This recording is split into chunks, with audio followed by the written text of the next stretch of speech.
Hello, Nigeria. I am Becky Madujamu. Thanks for joining us. Incidentally, many African Americans are on the line this week. There is something about Nigeria that places us heads above the others. Then, too, some of them have traced their bloodline to Nigeria. They visited their village, and we will show you where. The young inventors are back to showcase jaw-dropping innovations. When I say young, I mean teenagers. At a period where they easily get distracted, some have given a whole new meaning to the word focus. Meanwhile, a man who pulled off a brave act when he was just a boy got recognized. Will take you back in time so you understand why he's deserving of the award. And if you have been following the news lately, then you are aware of the calls for justice with regards to a victim of rape. It ended tragically, and suspects have been named. Another scoop we beg you to wait up for is a woman who had her first baby at the age of 67. She will be telling us of her long journey to the labor ward, and you will get to meet the baby. In addition to this, are other arresting reports which will come after the news by Joy Osiago. Hello, Becky. It's good to see you, and a very good evening to you out there. Thanks for joining us. The Kaduna state government has relaxed the curfew in Kaduna metropolis and environs. A statement by the senior special assistant to the governor on media and publicity, Samuel Arwang, says residents can move around Sunday till 5 p.m. while on Monday, 29th October, residents are free to move from 6 a.m. to 5 p.m. Markets and banks are expected to reopen while nighttime curfew remains. Governor Nasir Ahmed El-Rufai says anyone found involved in the recent disturbances in the state will be prosecuted. Mejama Adamu reports. Despite recurring cases of violent disturbances that led to loss of lives and assets in Kaduna State, there are no reports of prosecution of suspects.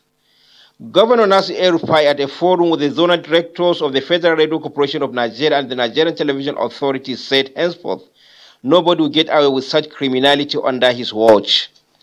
He warned Goringoro community in the state capital accused of attacking innocent travelers that a repeat of such will not be tolerated by government. The governor further cautioned the people against patronizing fake news. We should place more reliance on reliable sources of information like the NTA, FRCN, Kaduna State Media Corporation. All these messages circulating on social media are usually false. Meanwhile, Governor Nasir El-Rufai has paid a condolence visit to the family of late Agon Adramai Wadara Fel Galadima in Kachia, where he vowed to fish out his assassins. In Kaduna, Mejama Adamu, NTA News. Meanwhile, troops of Army Headquarters garrison on official duty escorting ammunition from Abuja to Kaduna State were reported to have been attacked by some members of the Islamic movement in Nigeria sect at Zuba Bridge in the Federal Capital Territory. A statement by the Commander, Army Headquarters Garrison, Major General James Nyam, indicates that the sect members who were supposedly in a procession mounted an illegal roadblock denying motorists free passage.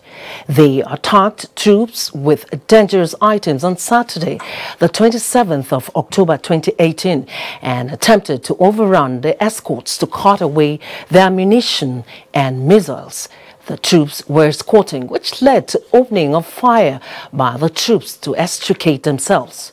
Meanwhile, normalcy has been restored in the general area, and members of the public, especially those plying the Abuja-Zuba road, are requested to go about the normal activities with assurance from the Nigerian Army that no individual or persons will be allowed to disturb public peace. In the meantime, the Air Task Force of Operation Lafia Dole has provided air support for ground forces to repel Boko Haram terrorists at Gashinga in Borno State. A statement by the Director of Public Relations and Information, Air Commodore Ibikunle Daramola, indicates that the operation was carried out in the early hours of 28th October 2018 following a report from troops under attack at Gashinga. Accordingly, the Nigerian Air Force Intelligence Surveillance and Reconnaissance Platform, accompanied by a pair of Mi-35 helicopter gunships, were detailed to the location, which were able to identify the location of the Boko Haram terrorists in 13 gun trucks. The combined fire force of the Air Task Force and ground troops successfully overpowered and neutralized the terrorists. The Nigerian Air Force, working in synergy with ground forces, says it will continue to sustain the tempo of operations with a view to destroying all remnants of the terrorists on the fringes of Lake Chad and other parts of northern Borno. Following the graduation of 77 regular recruit intake of the Nigerian Army, 3,808 soldiers have been injected to the fighting force. Defense correspondent Ismail Musa, who was at the headquarters Nigerian Army Depot Zaria, venue of the event, has details.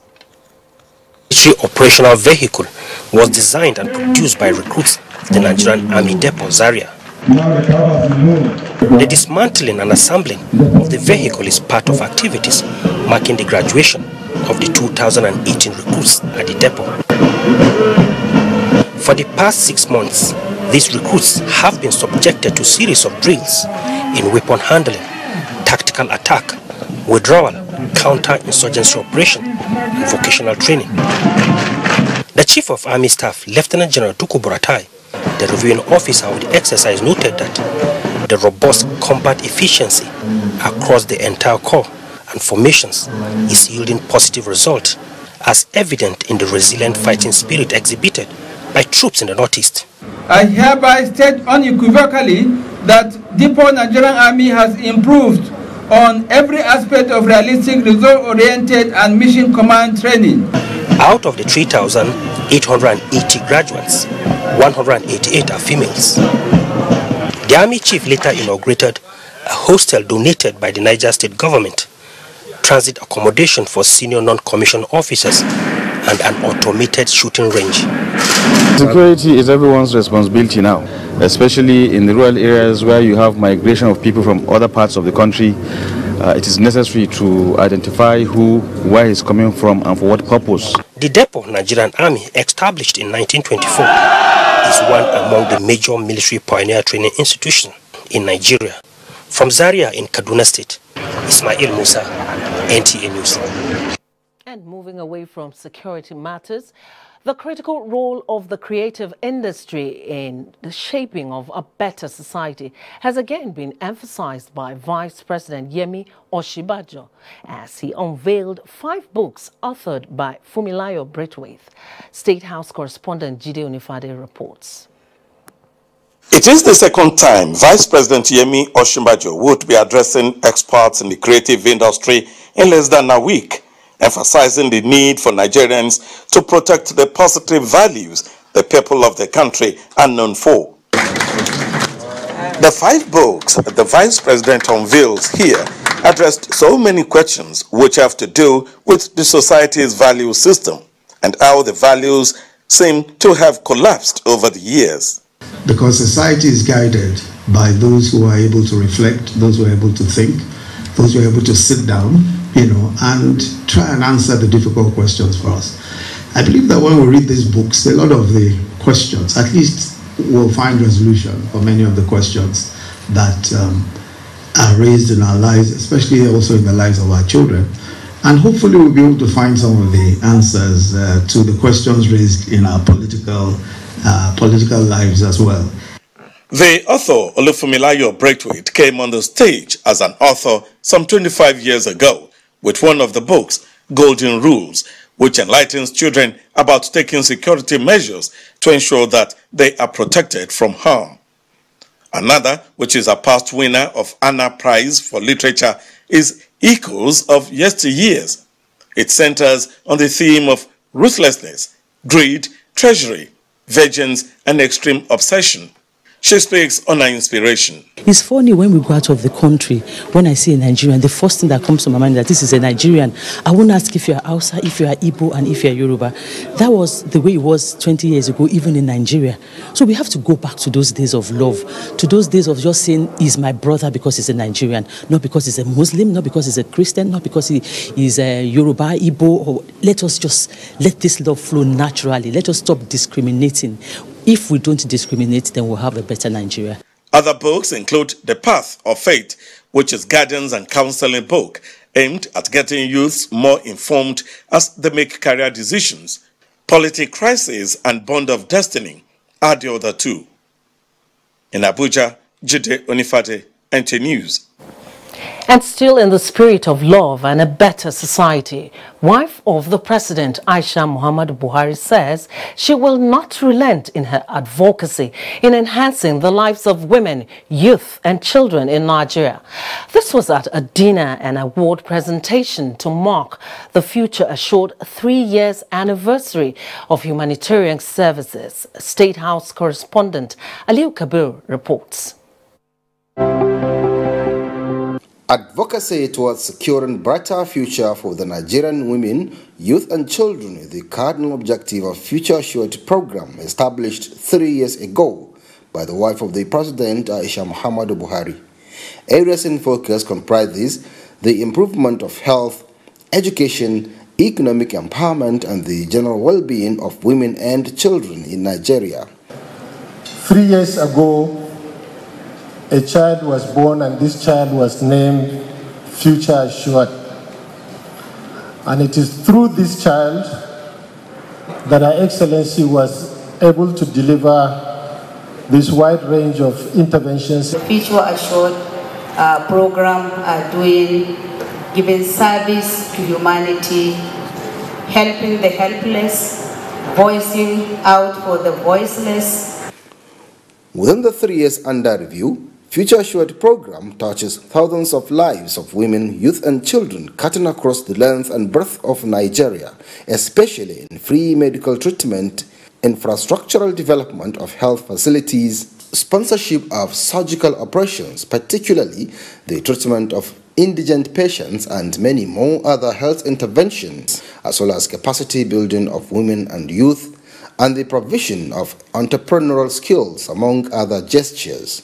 In the last 3 years, some of the key initiatives include the Popular Get Involved, which generated over 200 million worth of goods for the improvement of the nutritional status of malnourished children across the country, especially those that are in Borno in the IDPs. Issues of nutrition have been in development discourse for long.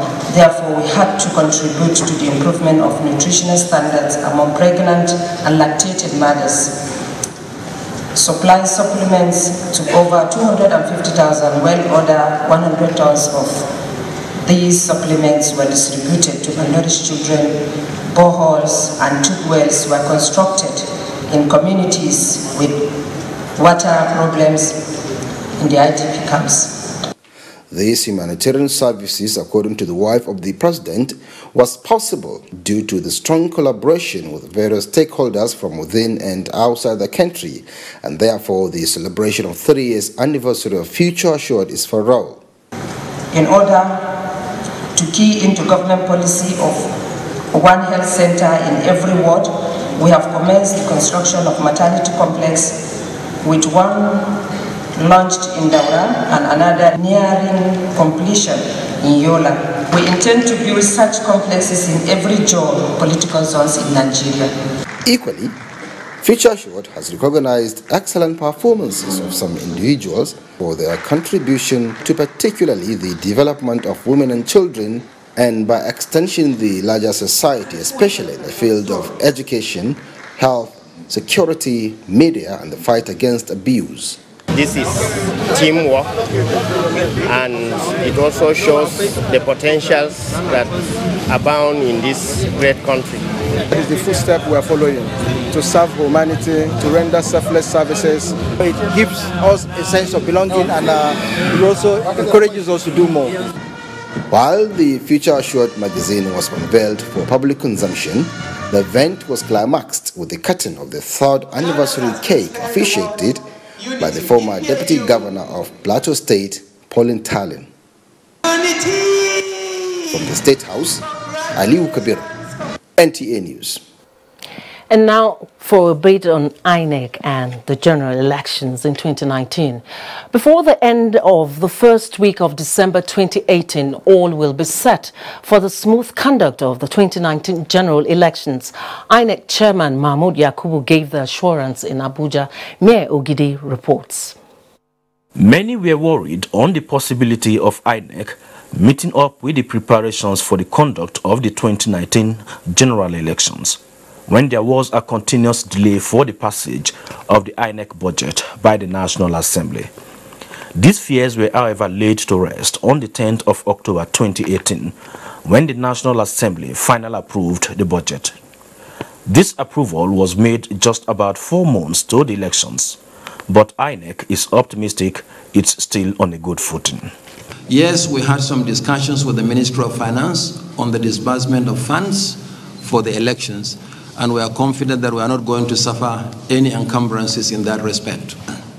So we have engaged consistent with the provisions of the Public Procurement Act, and we have awarded those contracts that we needed to award for procurement that we needed to make before the elections. As required by Section 20 of the Electoral Act 2010 as amended, the voters' register will be displayed at all the polling units nationwide from 6th and 12th of November 2018. What are the expected gains of this exercise? It is also an opportunity to correct misspellings of personal details such as names, age, and gender. More than 84 million voters are expected to participate in the 2019 general elections. Mayor Ogidi, NT News.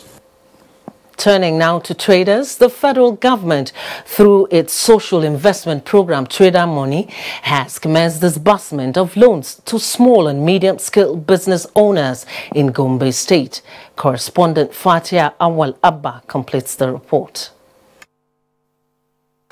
The scheme, which registered about 40,000 petty traders operators in Gombe State, is aimed at empowering 2 million small business operators across the 36th state of the Federation and the Federal Capital Territory, Abuja, before the end of the year. I wish these traders will utilize what they have. I'm a living witness because I have a business I started with just 5,000 naira, and as it is today, that business was more than 300,000 naira. Some of the beneficiaries of the scheme, including the chairman Gombe State Traders Association, expressed delight over the program and pledged to make good use of the loan for the development of their business. I have to very appreciate them for what they are doing, because it's very, very good for government to give the rest privilege the money to set up their business. I'm here to make inquiry about the payment, but still the queue is too much, so I have to wait now. Each beneficiary of the scheme would receive a minimum loan of 10,000 naira. In Gombe, I am Fatia Awal Abba, NTA News. Moving on now to health matters, wife of the KB State Governor, Dr. Zainab Atiku Bagudu, has urged Nigerians to constantly check themselves medically, especially for cancer, to ensure early detection. It was during a cancer awareness walk in Abuja to improve cancer care in Nigeria. Free cancer screening, provision of diagnostic and treatment support to indigent cancer patients featured during the work. Insurance, and we just spoke about how we need to include cancer treatment in the Nigerian health insurance scheme. We are creating platforms which people can get help. We are sensitizing them. We are telling them it's curable when it's detected on time. The death has occurred of one of Nigeria's elder statesmen and political leader, Chief Anthony Nnenna. He died at the private hospital in Abuja this Sunday at the age of 85. Musa Abubakar reports. Chief Tony Nnenna was born in Uromi, The present Edo State about 85 years ago and came to national limelight when he served the police orderly of the first Governor General of Nigeria, Dr. Nnamdi Azikiwe, in the First Republic. Tony Nnenna rose to become a commissioner of police before retiring to be involved in active politics. He was the Bendel State Chairman of the National Party of Nigeria in the Second Republic, National Chairman of the Social Democratic Party in the aborted Third Republic, and the Chairman Board of Trustees of People's Democratic Party in the present dispensation. We have come to offer you hard work, to offer you freedom, to offer you commitment, and to offer you success. He was also the Minister of Works under the Obasanjo administration at the advent of the present democratic governance from 1999 to 2003. Chief Nnenna, who was called Mr. Fix-It due to his ability to carry along different interests in politics and reconcile differences and grievances within the system, has recently been quiet after retiring from active party politics about 2 years ago. Situation is calm in his Abuja residence when NTA News visited. Meanwhile, President Muhammadu Buhari extends heartfelt condolences to the Nnenna family on the death of its patriarch. President Buhari also commiserates with the government and people of Edo State and the PDP on the passing of Chief Nnenna. A statement by the Special Advisor to the President on Media and Publicity, Femi Adesina, says President Buhari affirms that across the political spectrum of Nigeria, Chief Nnenna was known for his strong views on issues pertaining to the unity and stability of the nation. In the meantime, the People's Democratic Party, PDP, says it is shocked by the news of the demise of its former Board of Trustees chairman and former Minister of Works and Housing, Chief Tony Nnenna, the Iyasele of Isaland, and a statement signed by the National Publicity Secretary of the party, Kola Olagbodiyan. The PDP is particularly pained that Chief Nnenna left the stage at the time the party and the nation needed his wealth of experience the more. The party, which described the late Nnenna as a great Nigerian, a torchbearer, brilliant administrator, fine officer, quintessential nationalist, and democratic icon, condoles with the Nnenna family, the government and people of Edo State, and pray God to grant the nation the fortitude to bear the loss.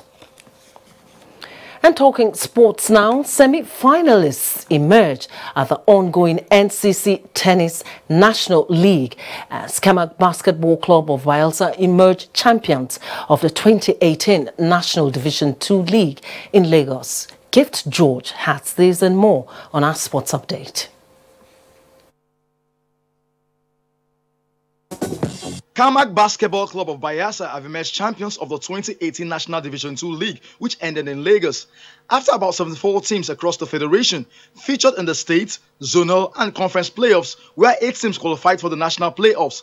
In the final, Kamak of Bayelsa beat Brave Hearts of Cross River 84-81 to emerge champion of the National Division II League. There are going to be 2 or 3 teams that are going to qualify for Division 1 next year. So we're going to have an abridged league where we are going to have a tournament for the Division 1.